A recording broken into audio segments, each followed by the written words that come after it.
Peace and blessings, family. I'm your brother in the struggle, Ali, and today we're going to decipher black youth and guns. Now, as a minister of the Nation of Islam for over 40 years, doing over 30 years in the belly of the beast like Nelson Mandela, being on the front line of the struggles, helping countless young boys with their legal work and things of that nature there, I'm speaking from experience, all right? Short version. Now, I've been in and I was kicked out of all of the Supermax. Every Supermax, including the #1 Supermax, kicked me out of it because they couldn't handle me. You know what I mean? As a minister of the Nation of Islam, I'm talking about I was kicked out of Greatest Fort. They sent me to Rockfield. They kicked me out of Greatest Fort back in like 87. They kicked me out. Sent me to Rockfield, maximum. Kicked me out of Rockview like 93. Sent me back to Greatest Fort. Greatest Fort, like, you know what I mean? The heck y'all send them back down here for? They kicked me out of Greatest Fort and like 93, like 94. Sent me up Huntington. You know what I mean? Got to Huntington, was in a hole for like a year or two. They kicked me out of Huntington. Sent me to the Supermaximum, Greene County. The Supermaximum was the creme de la creme, the supreme Aryan Nation stronghold.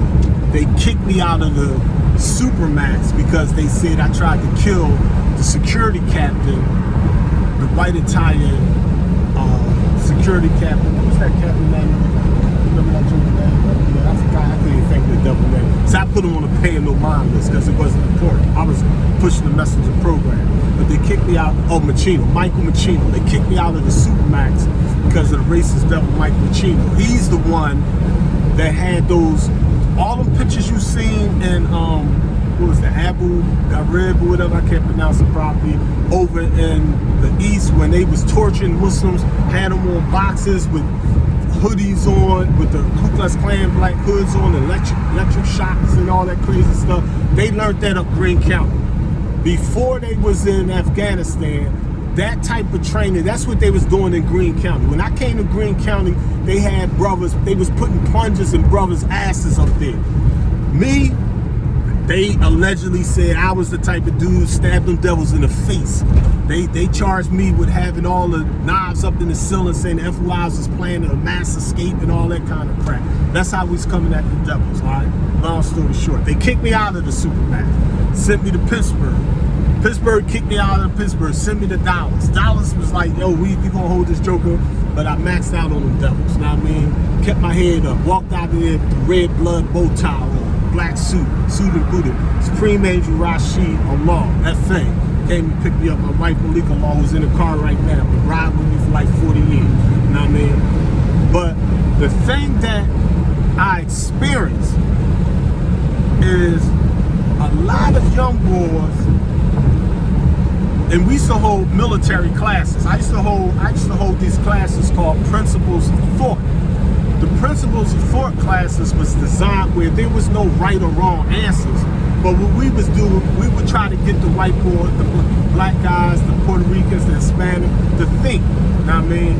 Everybody in Greene County was not racist. Every cop is not racist. Every guard is not racist. That's not what I'm saying. It's been my experience in over 30 years of that crap. The majority of them guards, white guards, they don't bother nobody. They trying to do that 8 hours, get that paycheck, pay their bills, take care of their families, and go home safe and sound. But you always have an asshole. You always have a racist devil in there, you know what I mean? And that one rotten apple spoils the bunch, you know what I mean? But I had black guards that was on my side, and I had white guards that was on my side, and I had black guards that was in the way, that I hated more than any devil. I mean, I hated these house Negroes, if you will. I don't want to get crazy with the language, but the Holy Quran teaches us profanity is not a sin if you're using it because you was oppressed. And I was oppressed. We was oppressed. We are oppressed as a people, all right? But long story short, a lot of these young boys, when we hold the Principles of Thought class, I remember my cellie, you know what I mean? I used to act, we did a hypothetical, you know what I mean? Basically saying like, all right, say you made parole and you walking down the street and you see a gun on the ground, or you see a gun under the tire, or you see a gun in the bushes in a bag or something like that there on the side, what would you do? Now, there's no right or wrong answer to this stuff. We just want to get them to mentally and psychologically and spiritually put themselves in the future so that when they confront those situations, they can deal with them in a more practical manner. You know what I mean? And, you know, the young boys basically had this position. They'd rather get caught with it than without it. And he explained to me, this young boy was from West Philly. He told me, he said, bro, man, so you don't understand. The way the streets is now, you've been in here, the way them streets is out there, if you don't have a gun on you and you get caught lacking, them fist fight days is over. Them young boys, they can't fight, they ain't rumbling nobody. They gonna light you up like a Christmas tree. Now, your gun could save your life or it could force you to use your gun, unfortunately. You know what I mean? Now, I personally don't agree with none of that, but I understand. You know what I mean? The streets is real. You know what I mean? When I see the news and they be like, oh, you know what I mean? This person got shot. They ran up on a car, 2 masked men and shot the car 8 times. Ooh, man. They be like, oh, you know what I mean? The streets is violent. But you gotta ask them, what did he do? You know what I mean? Sometimes it's not innocent bystander. Sometimes it's a targeted, intentional execution. You know what I mean? I know dudes that be like, man, this dude tied my mother up and was trying to find where the drugs was at in the house, and he shot my mother 3 times in the head, and I caught him. And what you think I did? You know what I mean? What's understood don't have to be explained. We don't do no telling. You know what I mean? But one of the things that I peeped with a lot of young boys was, because in Philadelphia in particular, the federal government came in and changed the law. They changed the game. They tweaked and cheated in the rules. They basically had it like this. If you get caught with a gun, the feds have the option of taking that case. Now, I seen them cheating on a lot of cases. You know what I mean? I don't care what you think about the JBM or whatever the case may be. I'm not a member of the JBM, never was, none of that. But I was in the belly of the beast with Aaron Jones. And I seen how they cheated on that man, and they got that man up Greene County on death row right now illegally. I'm not talking about whether I know the facts of this case. I'm not talking about that whatsoever. I don't know. I mind my business. That's a Muslim. Muslim minds his business. All right? But I was in the yard with him. I talked to him one-on-one. Good dude, intelligent brother. Know what I mean? He's an alpha male. Know what I mean? You know, a lot of people don't like him because he's not a punk. He's not, you know what I mean? He do what he do. But you got to respect real. Real recognize real. God recognize God. You know what I mean?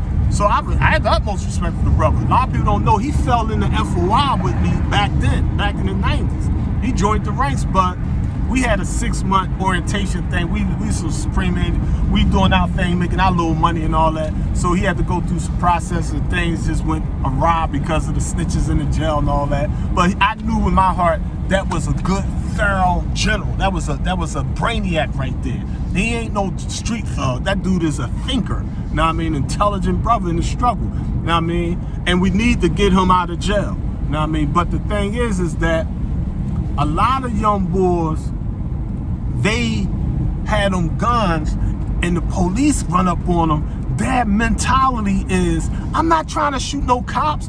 I can't get caught with the gun because like AJ, Aaron Jones, they cheating. They took that man, and instead of sending him to the feds and giving him 25 years of life, they let the state take over and put that man on death row. He don't supposed to be on no death row. But that's how they cheat. They stack the deck, if you will. Now, I mean, so a lot of young boys, that thing is, I can't get caught with this gun because the feds could take over and they can lynch me. Now, I mean, shout out to my beloved brother, Supreme Angel, Nafisa Law, now I mean, over Jersey. Now, I mean, feds cheated on him. Little minor case for real. He would have been home years ago. They gave him like 13 years for a gun and a minor weed case. But that's how they do. That's how they cheating. They getting rats to tell and all that kind of stuff like that. So the cheating part is ridiculous now. So the young boys, what they try to do is they try to get rid of the gun. They trying to get away from the cops because they don't want to get caught with the gun. And the cops on their side, to be fair, they looking at it like, oh, he got a gun, shoot. Know what I mean? But the young boys ain't trying to shoot y'all. They just trying to get rid of the gun. My first cousin, Salam, you know what I mean? Salam Abdullah, who's Sunni Muslim, I respect and love him to death. He's doing life without parole right to this very day. He wasn't trying to shoot no cops. He's trying to throw the gun on the roof to get rid of the gun. And when he went to throw the gun on the roof, the police seen the gun. It's like, gun! And they dumped on him. Shot the man straight through his neck. He lived, but he wasn't trying to, they said like he was shooting at, he wasn't trying to shoot no cops. Know what I mean? But this is the reality of the world in which we live. Know what I mean? It's a crazy thing. So I gotta let the young boys know, like, listen, man, if you got them things, you can't be running around with them things in your car. Like, you can't be walking around carrying guns. You know what I mean? You can't be giving them the opportunity to set you up. We don't want to see y'all young boys getting killed out here on these streets and highways and byways. Struggle continues. Keep it real. Salam Allah.